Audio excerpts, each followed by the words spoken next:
법.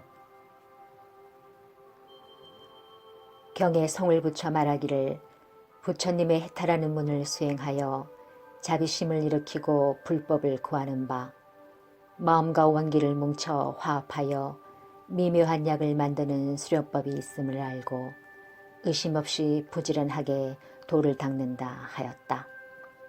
또 경에 이르기를 도를 닦는 이승들은 깨친 뒤에 빠지기 쉬운 광대한 환상의 깊은 구렁텅이에 빠져 허덕이며 나오지를 못해 불과를 체득하지 못한다 하였다. 옛날 한 훌륭한 승려가 말하기를 깨치기 전의 수련법은 비록 거짓된 바가 많지만 버리게 되면 참된 대도를 성취하지 못하거니와 깨친 뒤의 무위법이 비록 참되기는 하나 건너뛰게 되면 성인의 경지를 증득하기 힘든 것이라고 하였다.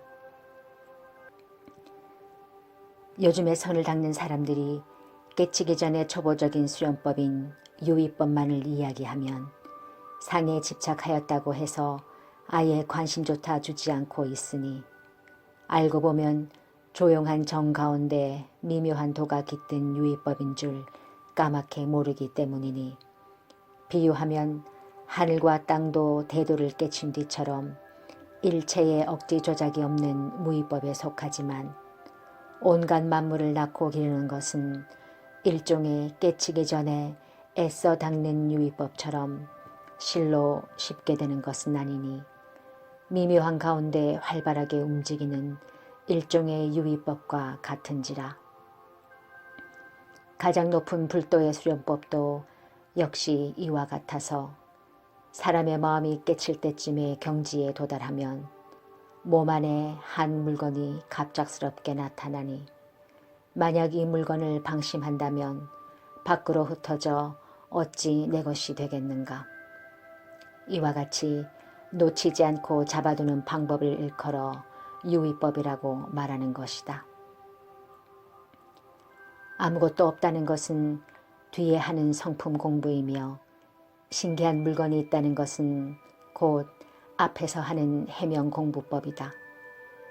요즘에 거짓선을 닦는 자들은 물체란 말만 들어도 싫어하는 자들이 많으니 이는 곧 이 신통한 물건이 수도법에 없어서는 안 될 개울의 징검다리와 같으며 대도의 근본이 됨을 까맣게 모르기 때문이다.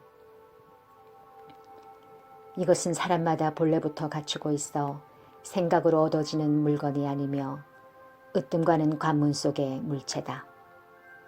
이러므로 육조대사 말하기를 내게 한 물건이 있으니 머리도 꼬리도 없고 이름도 글자도 없으며 등도 얼굴도 없다고 하였다.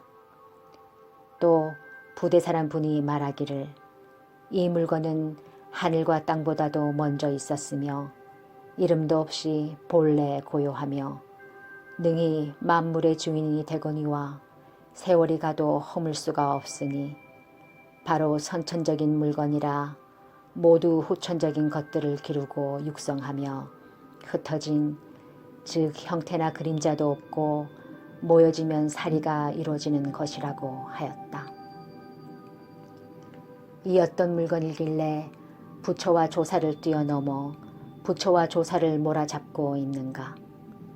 이것이 변화하며 길러내는 만물의 근본이라 이 물체와 내가 한 가닥 귀리에 놓여 있으니 이러므로 물체와 나는 동일한 큰 부모라 함이 바로 이것이다.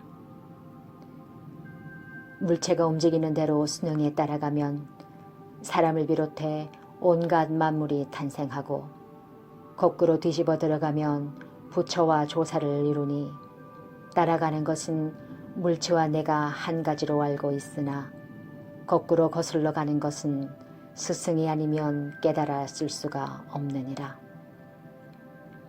이러므로 선사 말하기를 물체가 있어 사람의 다툼을 조용히 없애버리니 어찌하여 사람들이 이것을 모르는가 하니 곧 이 물건이 선천적으로 있는 지극히 순전한 양기의 강한 기운이라 흩어져 버리면 한 몸뚱이 안에 있고 몰아잡으면 단전 안에 있게 되니 가히 귀한 천연의 물건이여 오직 하나로 그 짝이 없도다. 찾아도 보이지 않고 들어오고 나가는 문이 없으니 몰아잡으면 극히 적은 곳에 있고 늘어뜨리면 한 가닥 뜻한 곳에 있게 되니 그대 만약 이 말을 믿지 못한다면 마주쳐도 만난 것이 아니다. 크다 하면 법계에 가득 차 있고 적게 보면 좁쌀만한 티끌과도 같도다. 이와 같은 것은 반드시 먼저 정신과 원기를 화합해 뭉친 뒤에 이런 물건이 있는지라. 세존이 말씀한 보리종자는 세존이 법화경을 설하실 때 대중 가운데 용왕의 딸이 부처님께 바친 고슬이란 것이 바로 이 물건이다. 수양의 뿌리가 없는 어리석은 범부들로서는 쉽게 믿기 어렵기 때문에 세존께서 말씀하시기를 내가 악으로 들끓는 어두운 세상에서 범부들로 하여금 최상의 높은 진리를 체득해 하려는 이와 같은 미묘한 일을 행하매 믿기조차 어려운 법을 말한다는 것이 참으로 쉽지 않은 일이라고 하였으며 또 말씀하시기를 세존이 이와 같이 믿기 어려운 일을 조사들이 만약 근기가 어두운 삶들에게 말해 이해시키려고 하면 믿기는커녕 오히려 비난받기 알맞은지라.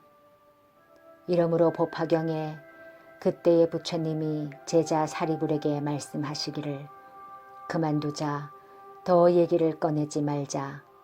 이 같은 일을 다시 얘기하면 일체의 모든 세계의 하늘 사람들과 인간들이 모두 하나같이 놀라고 의심할 것이다. 또 말씀하시기를 오직 이 하나의 일이 참될 뿐이요 따로 이 둘을 이야기한다면 이는 진실로 참된 것이 못된다.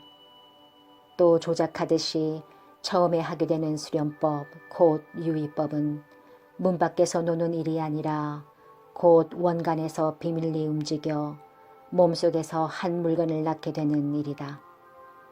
나의 의식으로 통제하여 붙들고 호흡으로써 걷어들여 화합방 끝에 진종을 만들어 물레방아 돌리듯 몸속에서 굴리니 캐고 잡고 다리고 볶듯이 심신의 미묘한 근본을 수련하는 것은 모두가 생각과 호흡으로 생명의 근본적인 물건인 해명을 사용케 되는 것이다.